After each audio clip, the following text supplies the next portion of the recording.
हर कोई नहीं अप्रिशिएट करता, मज़ाक तो खैर करना ज़रूरी है।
Okay, everybody, good afternoon. How are you guys doing? How are things?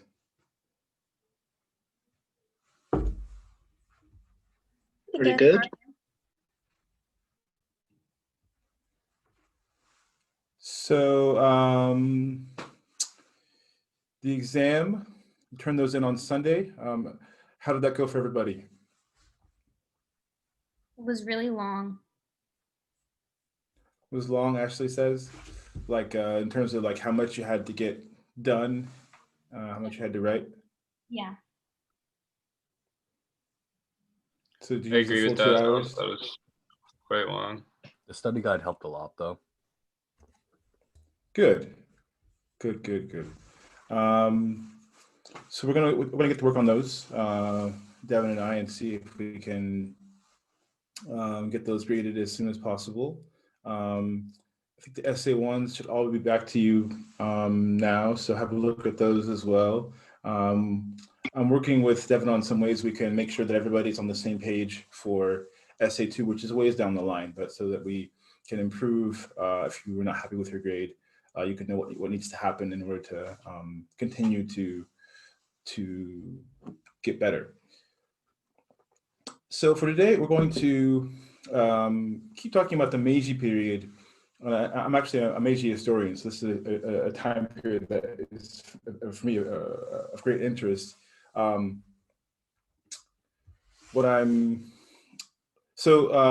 think I'm going to share a PowerPoint with you, and this is partially going to be also helpful in terms of trying to prepare, give you some background for tomorrow, for your sections tomorrow, in which you're going to be looking at a couple of documents, both very short, and then preparing to debate on an issue from both sides.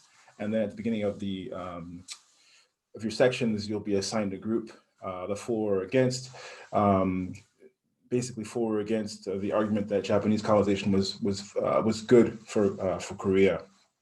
So read those 2 documents if you can tonight or tomorrow morning, and come prepared for that. I think it'll be interesting. And to sort of get you ready for that, I want to talk about Korea quite a bit today. But the book in this chapter does a lot of things at the same time. And so I want to also give some context, and then sort of in the middle of that, talk about how Japan's empire has continued to grow. So I'm going to do a screen share, and then we can get into it. All right.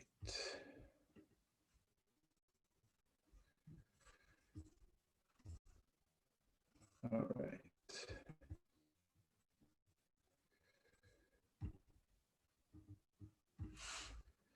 So before we talk about imperialism, I want to talk about Imperial Japan as a country, as a nation state that has a government. We haven't had a chance to talk about that very much. We ended a few classes ago, we were talking about the Meiji government's efforts to create this new national identity around this sort of secular Shinto with the emperor at the top of government and all, and the constitution, the imperial educational rescript, really putting these certain core values and the person of the emperor at the center of Japanese identity and obedience and loyalty to that identity and to the emperor as the most important values. So I want to talk about the government a little bit to explain what's going on. So the government, by the new constitution that is promulgated in 1889, has a cabinet with ministers of different divisions, ministries. So prime minister being the most important minister, also having army and navy ministers. There's also a home minister. There's also a finance minister, et cetera, et cetera, et cetera. And then there is the imperial diet, which is created in 1890, which has its two houses, the upper and lower house, the House of Peers, whose members are appointed by the emperor, of course, with advice from high-ranking members of the Meiji government. And these are people mostly who come from the upper ranks of the samurai class or from the former courtly class. Although people who sometimes are very successful in business or in politics can sometimes be chosen by the emperor to be part of the House of Peers. So this is a sort of a new sliding way for the elite of before the Meiji period to continue being elite. Daimyo become peers, and they get titles like baron or count, etc. The other house is the House of Representatives, and this is actually the one which is elected by people of Japan who can vote for the first time. The voting, however, is very restricted, right? Voting in Japan in the Meiji period initially is 1% of the population. This is based on how much tax income you pay, income tax you pay each year. And so it was a very small percentage of the population. And of course, it excluded women as well. And it would get a little bit bigger to 2% in 1900, but it's a very small electorate that is choosing people that are going to sort of represent Japan in this bicameral legislature. Oh, quick question. Yes, Ellie, go ahead. So for the House of Peers, is that a hereditary position, or is it just like if you are chosen, then there's no guarantee that your descendants would also have the title? That's right. It's not hereditary. That's a good Okay. question. It's not hereditary.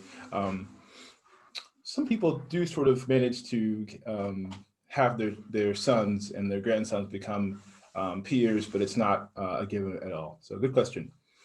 So the other thing I want to talk about today is this Privy Council. And this is a very special group in the government. It's sort of a strange, very undemocratic part of Japan's constitutional monarchy. Privy Council is a group of special advisors to the emperor, and they are going to advise the emperor on, who should be appointed to the House of Peers, on documents that he should promulgate to the people of Japan, who is a good prime minister might be, and so these are sort of the elder statesmen. Some of them are at least who have themselves been important in the restoration. And this is actually a secret. They meet in secret, privy being sort of privy being private, right? So they meet at a special place that is separate from everyone else, and they discuss these issues with the emperor. And they're kind of like his guiding conscience, right? And they're there to give him advice on all kinds of things. And so we have we have some democratic institutions, and we have a government that has a cabinet, and all these sort of powers are divided up quite in various ways. But we also have this special secret privy council really kind of pulling the strings. And there's also another group called the Genro Elder Statesmen, some of whom are also on the Privy Council. And this is actually, these are men who, over time, many of them will have been prime ministers or high-ranking ministers who will serve in this body as well. They also advise the emperor, but it's public. So what they write and say is written down and it's recorded, and people know about it. So it's another way that the elite former members of the government can exercise, sort of some influence over the emperor. And the biggest democratic change, a sort of step forward, is the creation of political parties. In 1900, we sort of begin to see more of them. But even from the late 1880s, we have groups that are trying to advocate for more transparency in government and more democratic processes. And so we have there are just basically a couple of parties. So the Liberal Party and the Progressive Party, of the two parties before 1900, exist, and they're both a little bit conservative if you're talking about on the political spectrum, but they are, they're both led by people who themselves are going to be prime ministers and part of the establishment. A new group is established in 1900 called Seiyukai. This is another group that is, I would say, more liberal, that comes into being and is going to be pushing for, even more democratic reforms, even though some of its members also belong to the establishment, like Prime Minister Ito Hirobumi. So that's some background I wanted to provide there. This is a quick list here. You can maybe see a little bit of the prime ministers of Japan from the 1885 until 1921. And I want to just point out a few things that you should notice here on this list. Even before we have a constitution, we have someone, the role of prime minister. And that person, the first one, is Ito Hirobumi, and he's going to be prime minister several times, I think 4 times in the course of his life. So he is a repeat prime minister. Another person who's also prime minister several times that we'll see a lot is Yamagata Aritomo, who was second prime minister. He is also, as you may recall, one of the founders of Japan's modern imperial army. And they're both actually from Choshu, right? So we see this group really sort of taking over and being in charge.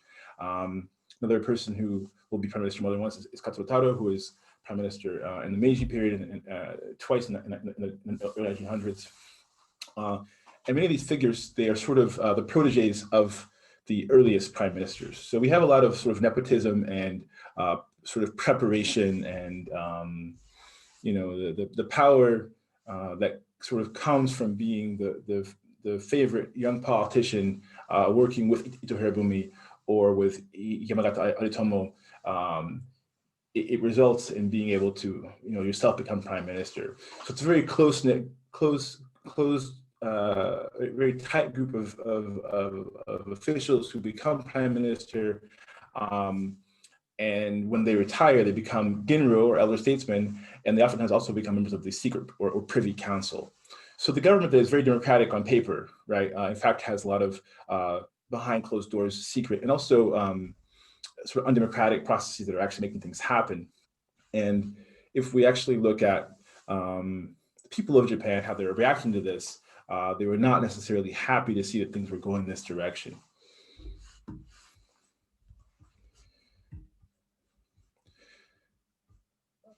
One thing I wanted to point out here was that I'm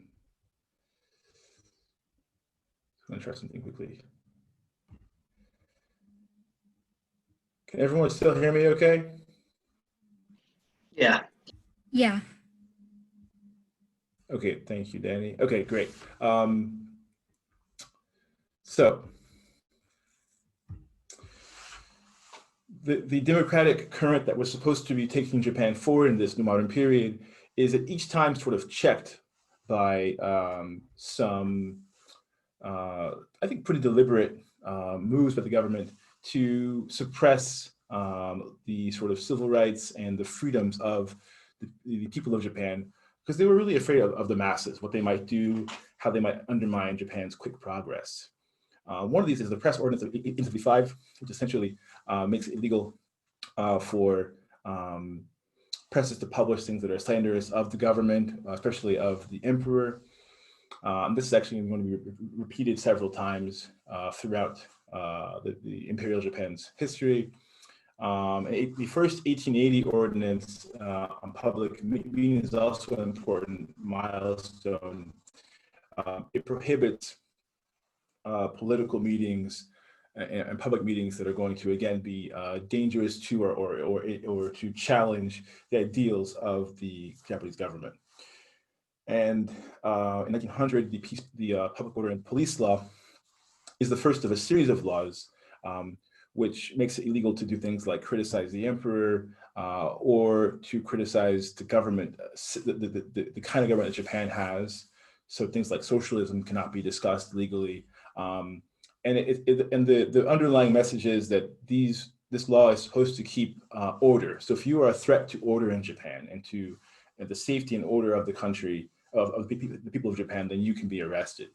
And it's very vague, and I think purposefully so. So people who are seen as political threats or just disliked by members of the high-ranking administration or the officials in Japan can put them in prison. So we have these two sort of currents at the same time. And I want to talk about briefly one more thing that's happening. I think it's a good sort of prelude to talking about colonization. So while all the Japan's sort of democratic processes are being undermined in these sort of subtle but very impactful ways, and people who are only 1% of Japan's population is voting, of Japan's net population is voting for their members of the Diet, the people of Japan are actually working really hard, right, to make this country succeed, to make it wealthy, to give it a strong military, all these important building blocks of a powerful, modern, Western-style nation state. One of the most important elements in this comes from mining. This is actually a picture here of Ashio copper mine.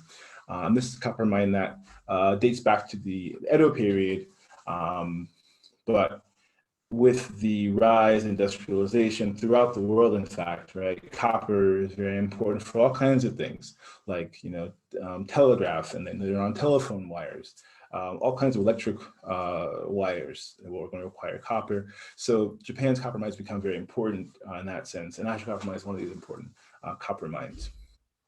The issue, of course, is that, as you can imagine, that with the increased scale and rhythm of production at the copper mine in the 1880s, 1990s, their consequences begin to sort of pile up. There is runoff from the mines that then pollute the river, and people are having trouble getting fish that are not contaminated. They're also themselves getting sick. And so this becomes a really major issue. And on top of that, the miners themselves are getting sick in the mines because of poor conditions. So people living around Ashio, which is up here, are going to begin to try and find ways to make themselves heard.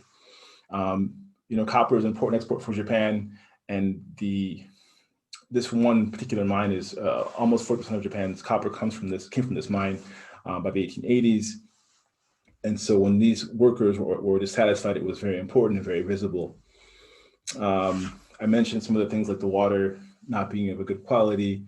And I didn't mention deforestation, which is another sort of consequence of the salinization of the soil coming from the copper mining process, as well as smoke and other issues as well. And then this leads to erosion, which then leads to flooding. And so the flooding of the Watarase River a couple different times is a breaking point for people who are working or living in this area. So they actually begin in the 1880s, 1890s. This is a picture you can see here to sort of worry about the consequences on their health of these elements, and they also are being vocal about the fact that they're not getting enough white rice, which they think is actually good for their health. Oh, it's actually not good for their health, but that's another story. And so they're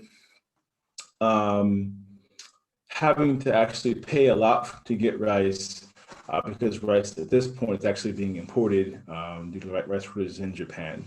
And that's part of what's driving Japan's colonization efforts, this effort to get rice cheaply. Anyway, so workers, they go on strike. Over 150,000 workers go on strike during about 15 years before 1900. And the biggest riot comes about 1907, in which the workers directly riot, and they attack things like they cut the telephone wires and they break all the lights that they can get a hold of, and they actually attack the foreman's cabin, and they burn papers and documents. So they really attack the system in which they are participating, and its authority there. So these elements go to show how upset the people of Japan were at this particular location, but there were other issues elsewhere that I think on a smaller scale were also happening. And so Japan's democracy was not responding to the people of Japan's desires, and this was one of the ways in which that was very apparent. And they also used dynamite from their job to blow things up.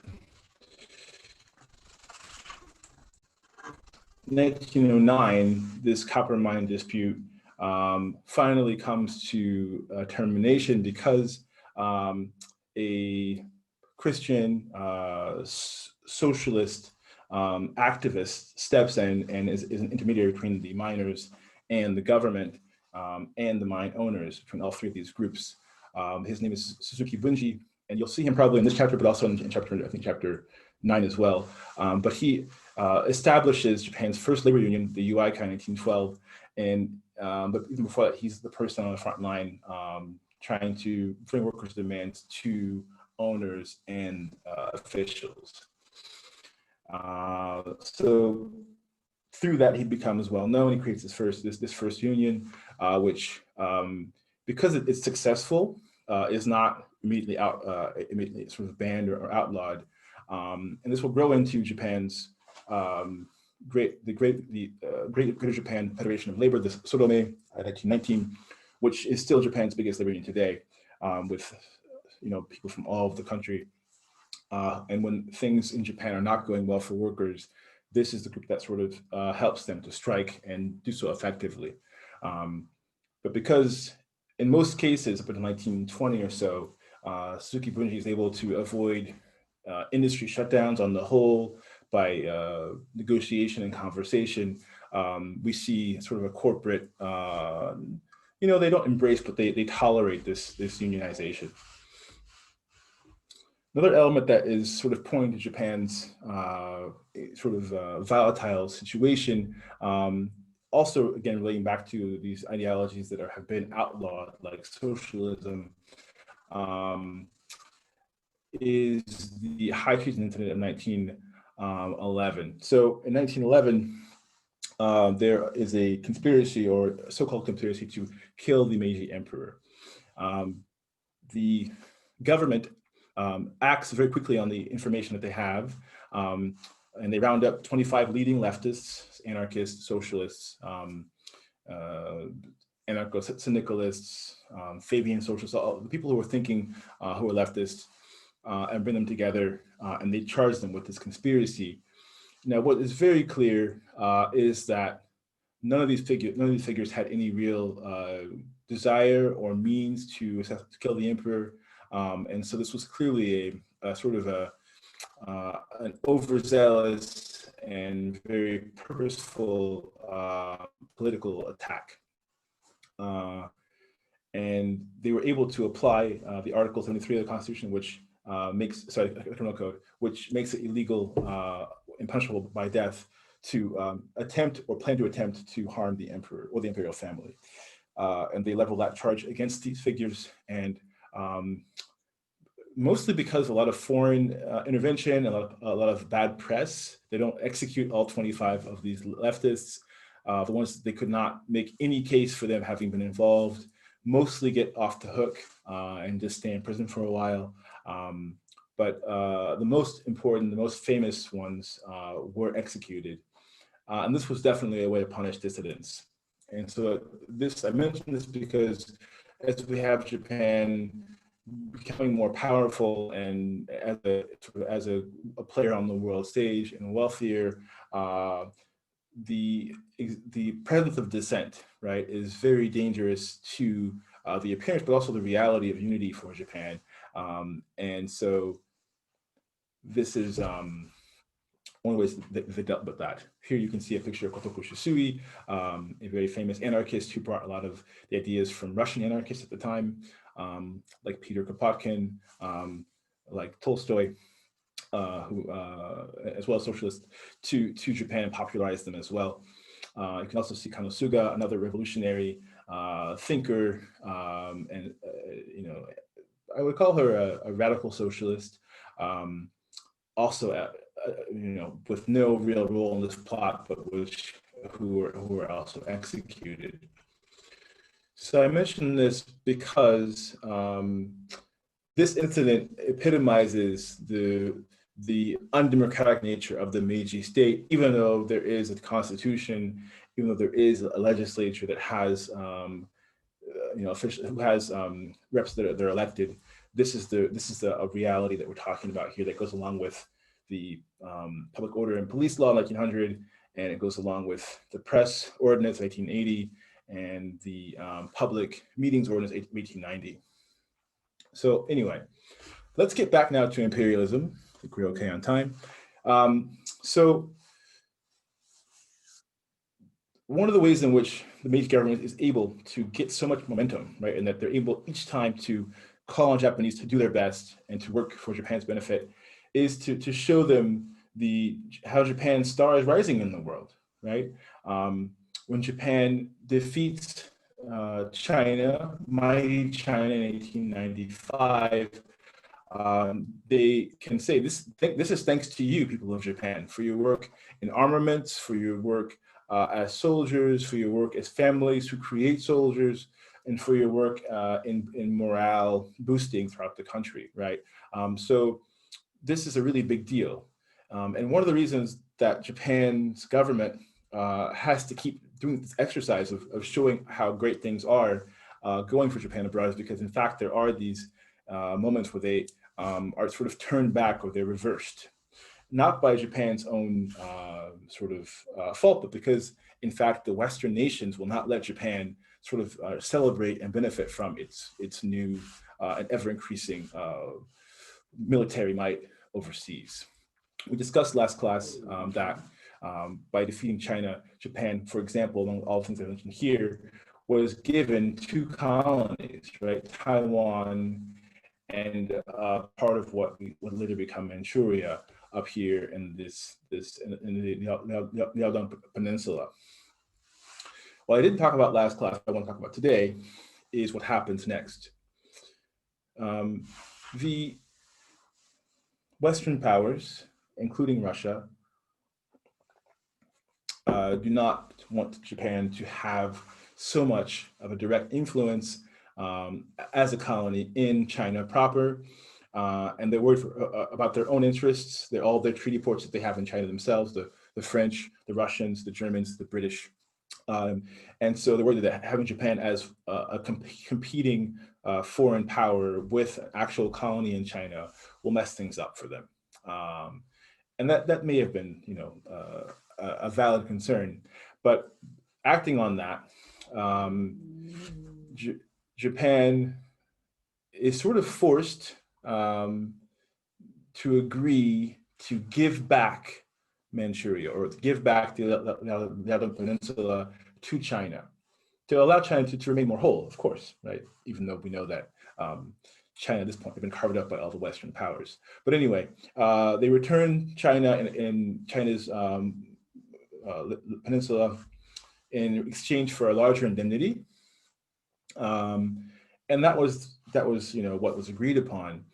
But the next thing that happens is what begins a chain of events that I think infuriates the Japanese government, Japanese military, and puts them on a path, I think, to always be in conflict with many Western powers. So as soon as the Japanese leave, right, and officially declare that they're giving Manchuria back to China, the Russians, who are also building, you know, lots of things, including a railroad, hopefully, to connect Manchuria with Russia and also with Vladivostok, they right away move in and they begin to even fortify Port Arthur. So this was a slap in the face for the Japanese, who thought, well, we won the war and here we are being asked to leave, and we do so, and the Russians, who were part of the group that brokered this agreement, they step in. Germany and Great Britain also take as their possessions, right, the Shandong Peninsula, which is a part of China that is it's south of Liaodong, but it's also a peninsula that's important for maritime activity, right, in northeast China. So another thing that sort of flies in the face of giving China its integrity and keeping it as a whole unit. So using this base, Russia builds the South Manchurian Railroad, which is a humongous endeavor, which is going to, hopefully for Russia's sake, will hopefully allow them to have a really strong presence economically, in particular in Manchuria. And I mentioned the fortified Port Arthur, and they also begin to build alliances with Korea and with France against Japan, who they see as threatening their interests in East Asia.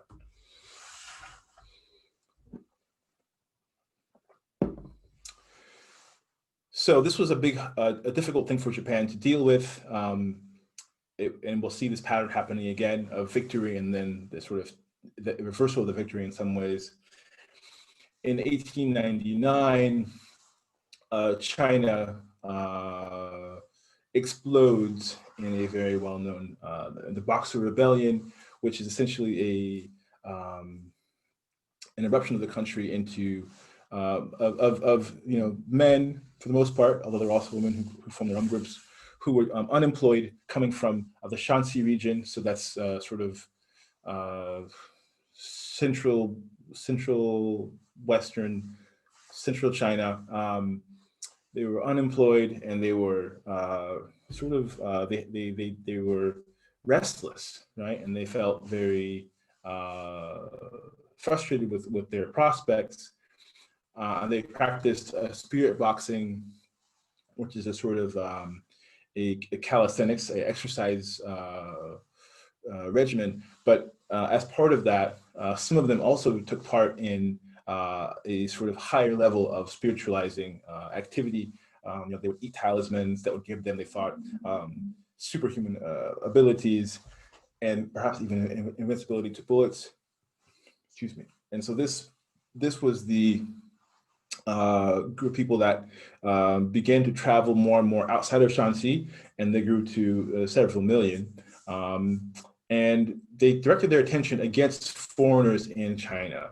They thought that China's problems had come from foreigners, and Westerners, I should say, and that Westerners, and especially Western missionaries, who they were very wary of. And so between superstition and actual sort of anti-imperialist feeling, they were very angry, and they even attacked the foreign legation in Tianjin, where all of the different Western nations had their legations and their consulates.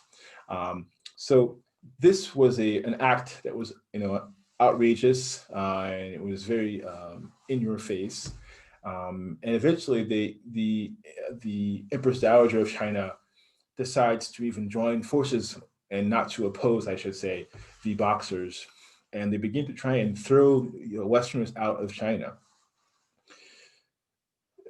Just as the Opium War did not end well for China's efforts to rid itself of this Western poison, the same is true of the Boxer Rebellion.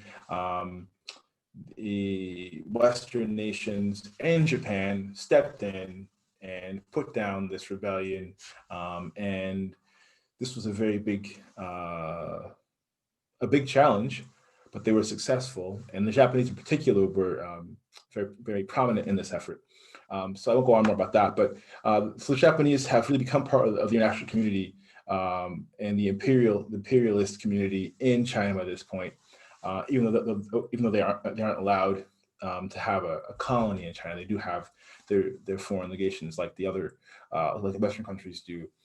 And so this is one of the things that it's hard for me to see this here, but one of the things that sort of helps them to continue to rise in the esteem of Western countries.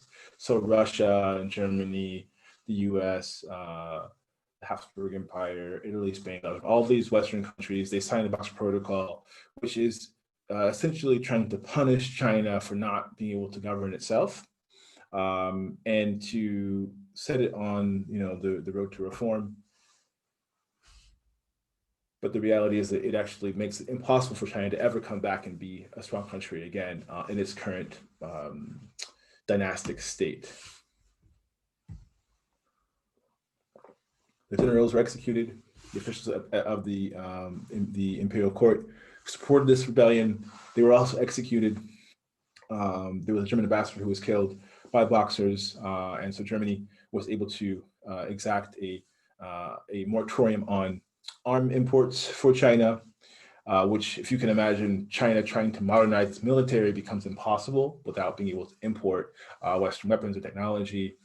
Perhaps for me, the most important elements of this probably are the $333 million indemnity that China had to pay over the course of 39 years, which is an impossible sum that China could never have paid. That was crippling. But even perhaps more important was the cessation for 5 years of China's exams for the civil service. So to become an official in China, you had to take exams based largely on Confucian classics, and there were 12 levels divided into six levels divided into 12 sub levels. And to become an official, you had to be a scholar, right? And so we can argue about how much that was effective, but this was what China had to govern itself. Was this group of officials which were already not large enough to govern China as it was. But this essentially guarantees that there would not be any replacements, right, to step in and make China's government function. So as we see China cut up by Western countries taking over treaty ports and concessions, and then we see countries like Great Britain and Germany and Japan, but who had to give it back, taking over pieces of China as colonies. If we add to it the lack of any renewal of officials, China was really doomed to go down and go down very hard. And Russia was supposed to move its troops out of Manchuria as well, because Japan had worked really hard and had shown that they were worthy of being considered. As we'll talk about, they don't do that.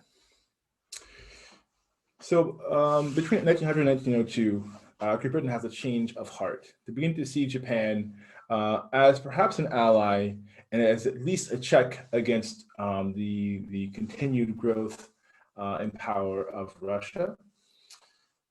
And they see that Japan continues to follow through on its engagements and to seek some sort of a Western alliance.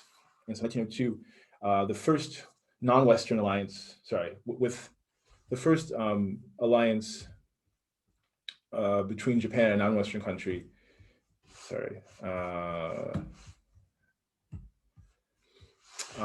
is signed. This is an alliance in which Great Britain and Japan agree that Japan has a special interest in Korea, which they've been sort of building up, since 1876, and that Japan. This should be Great Britain and Japan recognize that they both have interest in China, and they would like to allow them each one to have their interests stay intact. But the most important parts here are that if either Great Britain or Japan gets into a war against a single enemy in East Asia, other one will not interfere. And if two powers are opposing a Japanese or a Great Britain in East Asia, other one will assist. So this is a really big deal. All of a sudden, Japan has the support of Great Britain, either not to interfere against one enemy or against two to actually interfere and help fight the enemy that Japan has in East Asia. And this is the first time that we know about and that we have record of a non-Western alliance of two countries on equal terms in this alliance. So it speaks to Japan's continued rise in esteem in the West. To make a long story short, Russia does not leave Manchuria. They were supposed to at least remove their troops, while they could stay with keep their railroad, but so they refused to do that as well. And Japan keeps trying to make this happen, and eventually, this diplomatic entries they fail, and so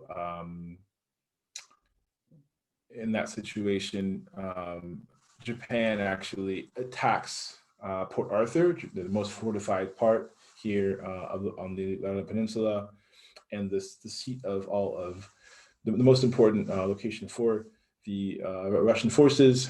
And they have a very big fight, lasts for a year.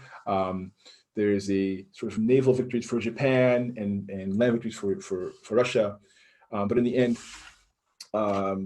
the war sort of is going Japan's way, and for all that the Japanese and the Russians have written, they were winning the war. And so they agree to stop the war. And the Russian army actually surrenders at Port Arthur. And here we can see, a very brave Japanese soldier coming up with the Hinamaru, the Japanese flag behind him to show that they are indeed taking over the hill at Port Arthur. And this is I could go on a lot about this, but I want to make it sort of very, very brief for the sake of time. Japan wins this war. And President Teddy Roosevelt is the person who conducts the peace treaty negotiations in Portsmouth, New Hampshire. And the treaty terms, this is a big deal, right? You can imagine, right? Japan has defeated big China, but China is a non-Western and therefore inferior country. Now Japan has defeated Russia, which is also an enormous, but also a Western country by European standards. And so this is a really big moment for Japan, and the world takes notice.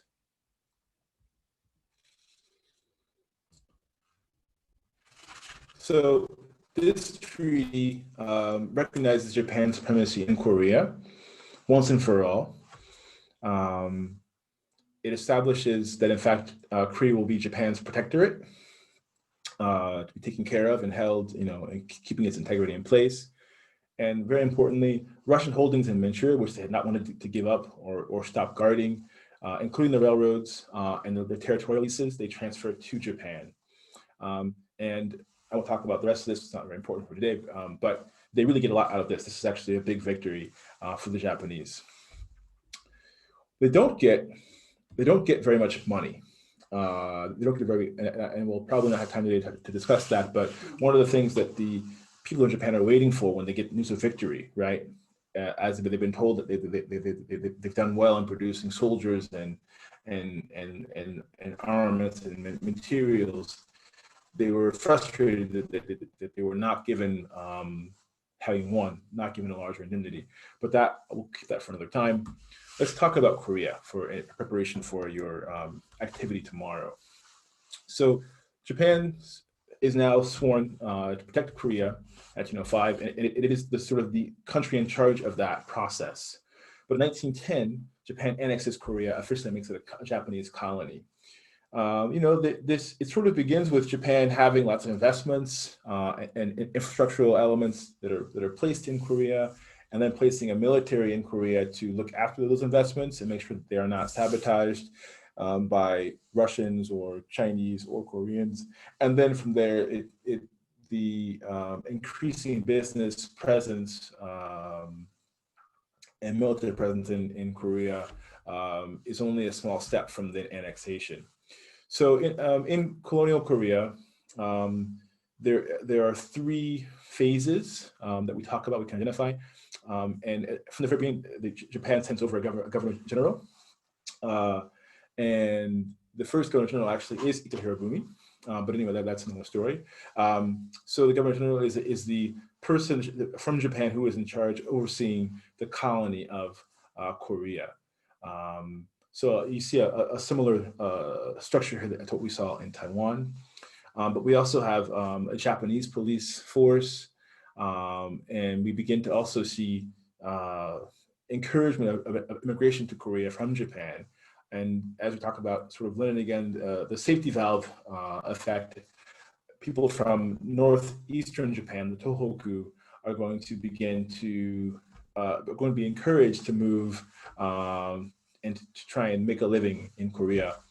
But during this time period, the government, the Japanese government in Korea, is really going to be trying to put down all dissent very harshly and to maintain, no dissent, and force is a big part of that. And we'll discuss what happens in a second when that gets to be a little bit too harsh. But in 1920, a new period, a decade of cultural rule in which there's more tolerance and some freedom for Koreans to express themselves more in terms of literature and newspapers and magazines, these kinds of things, and to gather together. And the last phase, which we'll talk about in a few weeks, is the effort to make Korea and Japan into one entity, to merge them together. Of course, this would always lead to Korea being inferior, but this is what they're talking about, the nice and Itai ideal. The government of Japan wants to really fully effectuate the sort of the immersion of Korea in Japan as part of Japan, and so people are forced to change their names, Japanese names. So they all use at this point Chinese characters, but they just tell them to use the Japanese pronunciation of that character, not the Korean pronunciation of that character. They require Shinto shrine attendance, and they also require Korean military service for Japan's imperial military, the Army of the Navy. And they also are going to require people to also sometimes come and work in Japanese industries in Japan or during wartime overseas. So these are the policies that are going to be in place that structure Japan's colony of Korea. Now, in 1919, something kind of crazy happens. From 1885, right? West American missionaries, mostly Presbyterians, they come along with American merchants, etc., to Korea, and they are proselytizing, trying to spread Christianity, but they're also trying to improve Korean society and what they see as a backwards, inferior, but people with great potential. They create schools for boys and for girls, and they also are going to be they also create hospitals. And unlike Japan, I guess we could say, the King Kojong embraces this. He will embrace, I should say, these efforts, and he establishes actually a royal hospital with a missionary who's the head doctor, those kinds of things.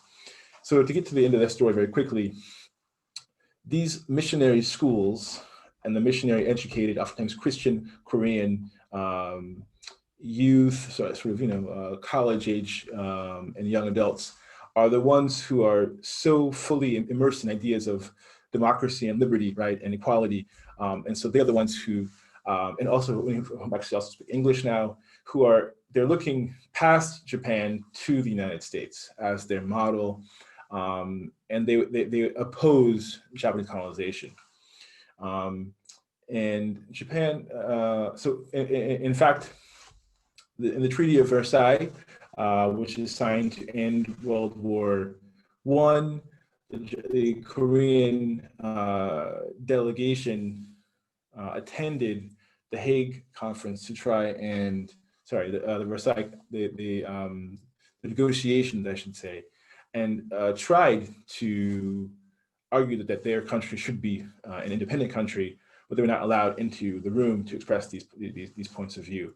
So anyway, it is these Christians, for the most part, other leaders who raised their voice against Japan's colonization of Korea, and then they actually signed a Declaration of Independence from Japan, and then they lead a nationwide protest, which we'll talk about more in the future, but this is a protest that covers all of Korea with tens of millions of people in the streets shouting, "Korea, make Korea live for 10,000 years and opposing Japan's colonization of Korea and promoting Korea's independence.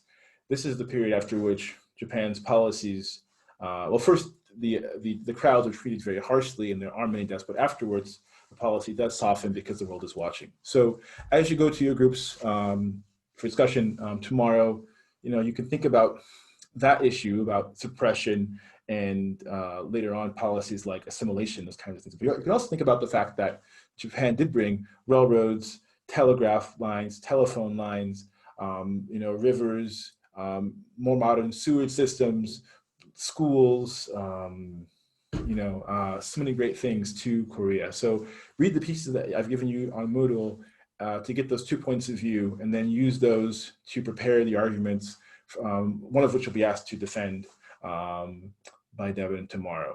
So I'm going to stop there. Thank you all for your attention, and I hope that you all have an awesome rest of your day.